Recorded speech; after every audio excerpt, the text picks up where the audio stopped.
যৌন সমস্যার কয়েকটি গুরুত্বপূর্ণ লক্ষণ রয়েছে, চলুন জেনে নিই।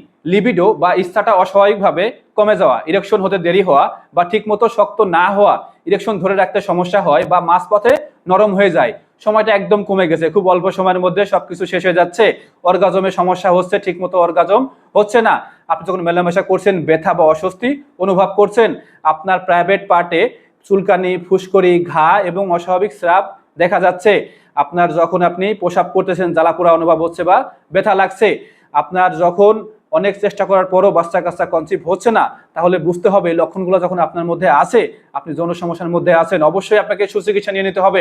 অনেক ভালো ভালো ওষুধ আছে, এগুলো সংগ্রহ করুন। অনেকে লজ্জা করে, অবহেলা করে, চিকিৎসা নেন না। তার ফলে আপনার কি হয় জানেন? আপনার সমস্যা বাড়তে থাকে। অনেক ওষুধ খাওয়ার পর আপনার সমস্যা ভালো হচ্ছে না, কারণ আপনার সমস্যা বেড়ে যাচ্ছে।